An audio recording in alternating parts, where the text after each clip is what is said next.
The debate में आपका स्वागत है। आज हम संत गरीबदास जी के अमर ग्रंथ साहित्य के एक बहुत ही गहरे अंग पर बात कर रहे हैं, जिसका शीर्षक है अथ लय का अंग।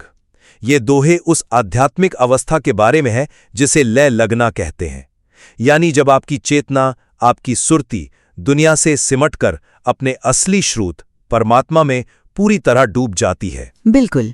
और इन दोहों को पढ़ते हुए एक बुनियादी सवाल खड़ा होता है, एक ऐसी कश्मकश जो शायद हर साधक के मन में होती है। हमारा आज का सवाल भी तो यही है। गरीबदास जी के अनुसार क्या आध्यात्मिक कामयाबी का रास्ता मुख्य रूप से साधक के अपने दम, उसके अनुशासन, लगातार अभ्यास और मन की सफाई पर टिका है, या फिर क्या ये रास्ता पूरी तरह से एक सद्गुरु के मार्गदर्शन और उनकी कृपा पर निर्भर है, जिसके बिना साधक की सारी मेहनत अधूरी रह जाती है? तो आज मेरा मानना है कि गरीबदास जी की वाणी साधक के व्यक्तिगत प्रयास और आत्मनियंत्रण को ही इस यात्रा की बुनियाद बताती है। और मैं ये पक्ष रखूंगी कि साधक की मेहनत सिर्फ एक तैयारी है, एक पात्रता हासिल करने का जरिया। असली आध्यात्मिक खजाना, जिसे दोहों में सौदा कहा गया है, वो सिर्फ और सिर्फ सद्गुरु की कृपा से ही मिलता है। चलिए, तो मैं अपनी बात शुरू करता हूं। देखिए, मेरा तर्क इस यात्रा की पहली शर्त से ही शुरू होता है। गरीबदास जी कहते हैं, लय लागी तब जानी जब जग से रहे उदास। अब दुनिया से उदासीन होना, मन को संसार से हटाना, ये कोई गुरु बाहर से आके आपके लिए नहीं कर सकता। ये एक निजी मानसिक बदलाव है जिसे साधक को खुद ही साधना पड़ता है। इसके बाद वो लगातार अभ्यास पर जोर देते हैं। हरदम नाम उच्चार, हरदम नाम नोज। ये पंक्तियां साफ तौर पर साधक के अपने अथक प्रयास की ओर इशारा करती हैं। और सबसे जरूरी, मन की शुद्धि। जब वो कहते हैं, मैं मेरी को पटक दे, सर से डारो बोझ, तो ये अहंकार को छोड़ने का सीधा हुक्म है। ये एक ऐसी लड़ाई है जो इंसान को अपने अंदर लड़नी पड़ती है। काम, क्रोध, मद, लोभ को बंद करने का निर्देश सीधे साधक को है, किसी और को नहीं। तो एक तरह से ये रास्ता आत्म सुधार का है, जो साधक के अपने संकल्प से ही तय होता है। हाँ, मैं आपकी बात की अहमियत को समझती हूँ और मैं ये बिल्कुल नहीं कह रही कि मेहनत बेकार है, लेकिन मैं इस पूरी प्रक्रिया को एक अलग नजरिए से देखती हूँ। मेरे हिसाब से ये सारी मेहनत, ये सारा अनुशासन साधक को उस लायक बनाता है जहाँ वो गुरु की कृपा को संभाल सके। असली कामयाबी गुरु पर ही निर्भर है। देखिए, उन्हीं दोहों में सबसे निर्णायक पंक्तियां भी मौजूद हैं। संत कहते हैं, सतगुरु से सौदा हुआ, भर ले माल अगाए। इस सौदा शब्द पर रुककर सोचिए जरा। बड़ा सौदा, आध्यात्मिक दौलत का सौदा सद्गुरु से होता है। आपकी मेहनत आपको बाजार तक तो ले आएगी, लेकिन जो बेशकीमती माल है वो तो सद्गुरु रूपी साहूकार की दुकान पर ही मिलेगा। इसी बात को एक और दोहा और साफ करता है, पूंजी साहूकार की, बंजारा संसार। यहाँ साहूकार सद्गुरु है और साधक एक बंजारा यानी व्यापारी। मतलब साफ है, साधक अपनी पूंजी से धंधा नहीं कर रहा, वो गुरु की दी हुई नाम पूंजी से कमाई कर रहा है। उसकी अपनी कोई हैसियत ही नहीं है। आपने सौदा शब्द का जिक्र किया और ये वाकई इस चर्चा का केंद्र है। मैं मानता हूं कि सद्गुरु से सौदा हुआ एक बेहद महत्वपूर्ण पंक्ति है, लेकिन रुकिए, उसी अंग में ये भी तो कहा गया है, महंगा सस्ता देख ले सौदा करे विचार। यहां तो साधक को एक विचारशील, एक बुद्धिमान व्यापारी की तरह दिखाया जा रहा है, न कि किसी ऐसे व्यक्ति की तरह जो आंख बंद करके किसी पर निर्भर हो। अच्छा, उसे कहा जा रहा है कि वो अपनी बुद्धि का इस्तेमाल करे, नफा नुकसान देखे और फिर सोच समझकर सौदा करे। ये तो साधक की अपनी समझ और उसकी सक्रिय भूमिका पर जोर देता है। अगर सब कुछ गुरु पर ही निर्भर होता तो फिर साधक को इतना विचार करने के लिए क्यों कहा जाता? पर सवाल ये है कि उसे किस चीज पर विचार करने को कहा जा रहा है? दुनिया की छोटे मोटे लेन देन पर नहीं, उसे जीवन के सबसे बड़े सौदे पर विचार करने को कहा जा रहा है। उसकी सारी समझ, सारी विचारशीलता सिर्फ एक काम में लगनी चाहिए, असली साहूकार यानी पूर्ण सद्गुरु को पहचानने में। एक बार वो सही गुरु तक पहुंच गया, एक बार सद्गुरु से सौदा हो गया, फिर उसे माल आगाए यानी असीम दौलत अपने आप मिल जाती है। आप इसे ऐसे समझिए जैसे आप किसी हीरे के जौहरी को खोज रहे हैं। आप अपनी पूरी अक्ल लगाकर असली जौहरी को ढूंढते हैं, लेकिन हीरा तो जौहरी ही देगा ना, आप खुद तो हीरा नहीं बना सकते। साधक की बुद्धि उसे गुरु के दरवाजे तक ले जाती है। दरवाजे के अंदर का खजाना गुरु का है। लेकिन आपकी ये बात मान लेने में एक खतरा है। ये साधक को एक तरह से निष्क्रिय बना देती है। अगर हम आंतरिक शुद्धि की प्रक्रिया पर लौटे तो मैं मेरी को पटक दे एक सीधा आदेश है। शील, संतोष, समाधि ये अवस्थाएं व्यक्तिगत साधना की बुलंदियां हैं। ये दिखाता है कि कृपा का पात्र बनने के लिए साधक को पहले खुद को तैयार करना पड़ता है, खुद को साफ करना पड़ता है। शुद्धि पहले आती है, कृपा बाद में।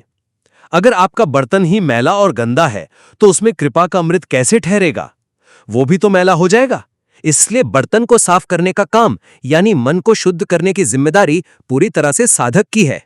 रुकिए, यहीं पर मुझे आपकी बात से असहमति है। आपने कहा बर्तन को साफ करने का काम साधक का है, लेकिन क्या ये इतना आसान है? ये जो अहंकार है, ये जो मैं है, यही तो सारी गंदगी की जड़ है। और यहाँ एक बहुत बड़ा दार्शनिक विरोधाभास है। मैं अपने आप को कैसे मिटा सकता है? अहंकार खुद से लड़कर खुद को कैसे खत्म कर सकता है? ये तो ऐसा हुआ जैसे कोई अपनी ही परछाई से लड़ रहा हो। वो जितना लड़ेगा परछाई उतनी ही मौजूद रहेगी। सर से डारो बोझ कहना आसान है, पर ये बोझ इतना भारी है कि साधक उसे अकेले उठा ही नहीं सकता। ये बोझ गुरु के चरणों में ही डाला जाता है। गुरु ही वो तरीका और वो ताकत देता है जिससे अहंकार पर काबू पाया जा सके। तो आप कह रही हैं कि साधक कुछ कर ही नहीं सकता, कि उसका अपना कोई रोल ही नहीं है? ये तो फिर एक तरह से भाग्यवादी नजरिया हो गया। नहीं, मैंने ये नहीं कहा कि उसका रोल नहीं है। मैं प्रक्रिया के क्रम की बात कर रही हूँ। आप एक मरीज का उदाहरण लीजिए। डॉक्टर उसे कुछ परहेज करने, सही खानपान रखने को कहता है। ये मरीज की जिम्मेदारी है, उसकी मेहनत है। लेकिन असली इलाज, बीमारी को जड़ से खत्म करने का काम डॉक्टर की दी हुई दवा से ही होता है। यहाँ भी शील और संतोष जैसे गुण साधक का परहेज हैं, जो उसे उस अवस्था में लाते हैं जहाँ वो गुरु की दवा यानी नाम दीक्षा को ग्रहण कर सके। बिना गुरु के सहारे के सिर्फ अपने दम पर अहंकार को जीतना लगभग नामुमकिन है, क्योंकि अहंकार ही तो ये भाव है कि मैं ये कर सकता हूँ, मैंने ये हासिल किया। ये एक अच्छा रूपक है, लेकिन चलिए इसे और आगे बढ़ाते हैं। मान लीजिए साधक ने परहेज भी कर लिया और डॉक्टर से दवा भी ले ली। अब जो अनुभव होगा, जो लय लगेगी, उसका स्रोत क्या है? दोहों में जो आंतरिक अनुभवों का जिक्र है, गगन घरज भाटी चवे, उतरे नहीं खुमार, ये तो सीधे सीधे हरदम नाम उच्चार यानी नाम के निरंतर जाप का नतीजा है। ये एक साफ कारण और प्रभाव का रिश्ता है। साधक एक कर्म अभ्यास करता है और उसे उसका फल अनुभव मिलता है। ये प्रक्रिया पूरी तरह से आंतरिक है और साधक के अभ्यास की लगन और गहराई पर निर्भर करती है। इसमें गुरु की भूमिका कहाँ है? एक बार नाम देने के बाद यहाँ भी मैं कहूंगी कि आप स्रोत को गलत जगह देख रहे हैं। मैं मानती हूँ कि अनुभव आंतरिक है, लेकिन उसका स्रोत, उसका ट्रिगर बाहरी है, जो गुरु से मिलता है। आप जिन अनुभवों की बात कर रहे हैं, जैसे गगन गरज घन बरसे ही, बाजे दीर्घनाद या अनहद तूर, ये जो अंदर की आवाजें हैं, ये उस नाम मंत्र और ध्यान की विधि से ही पैदा होती हैं जो गुरु देता है। साधक अपने मन से कोई भी शब्द पकड़कर जपना शुरू कर दे तो क्या उसे ये अनुभव होंगे? कभी नहीं। गुरु का दिया नाम एक चाबी की तरह है जो अंदर के ताले खोलती है। और उस सबसे महत्वपूर्ण पंक्ति पर फिर से ध्यान दीजिए, लय लागी तब जानी ये सन्मुख सदा हजूर। यहाँ ये हजूर कौन है जिसकी मौजूदगी में ये सब हो रहा है? ये हजूर साधक की अपनी जागी हुई आत्मा या उसका उच्च स्व भी हो सकता है, जो अभ्यास से प्रकट हुआ है। ये एक आधुनिक व्याख्या हो सकती है, लेकिन संत मत की परंपरा में हुजूर शब्द का अर्थ लगभग हमेशा गुरु या वो परमात्मा ही होता है जिसका रूप गुरु है। ये अनुभव अकेले में नहीं हो रहा, ये किसी की हजूरी में, किसी की मौजूदगी के एहसास में हो रहा है। ये ऐसा है जैसे सूरजमुखी का फूल, वो खिलता तो अपनी ताकत से है, लेकिन उसका मुंह हमेशा सूरज की तरफ रहता है। सूरज के बिना वो खिल ही नहीं सकता। यहाँ गुरु वही सूरज है और साधक सूरजमुखी। साधक का अभ्यास और अनुभव गुरु कृपा की रोशनी में ही संभव है।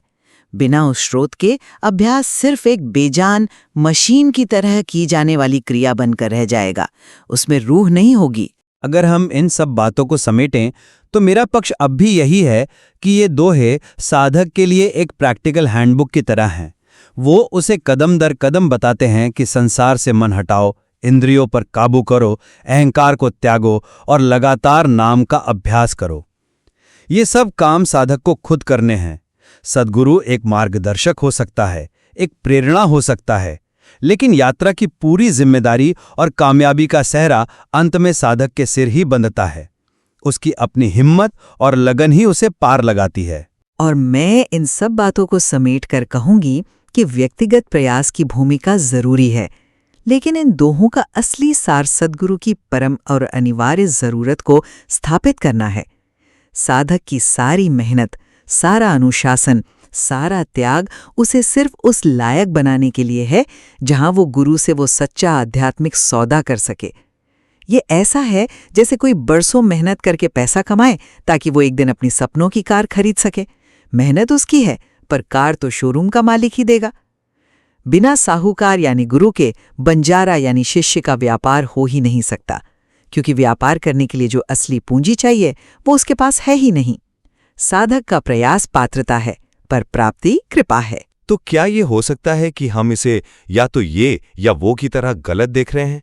आपकी बातों से मुझे लग रहा है कि शायद ये दोनों चीजें एक दूसरे से जुड़ी हुई हैं। क्या ऐसा हो सकता है कि साधक की मेहनत ही उस पात्रता को जन्म देती है जिस पर कृपा उतरती है? यानी मेहनत और कृपा विरोधी नहीं, बल्कि एक ही प्रक्रिया के दो अविभाज्य चरण हैं। बिल्कुल। शायद असली मुद्दा ये नहीं है कि कौन ज्यादा महत्वपूर्ण है, बल्कि ये समझना है कि एक के बिना दूसरा अधूरा है। मेहनत वो जमीन है जिसे साधक तैयार करता है, और कृपा वो बीज है जिसे गुरु डालता है। बिना तैयार जमीन के बीज अंकुरित नहीं होगा, और बिना बीज के खाली जमीन पर कभी फसल नहीं उगेगी। शायद संत करीबदास जी हमें यही संतुलन साधने के लिए कह रहे हैं। ये स्पष्ट है कि उनकी वाणी आध्यात्मिक यात्रा के इन दोनों ही पहलुओं पर गहराई से रोशनी डालती है, व्यक्तिगत साधना पर भी और गुरु की कृपा पर भी। इन दोनों में से किसे कितना महत्व दिया जाए, ये शायद हर साधक को अपनी यात्रा में खुद ही खोजना पड़ता है। सही कहा।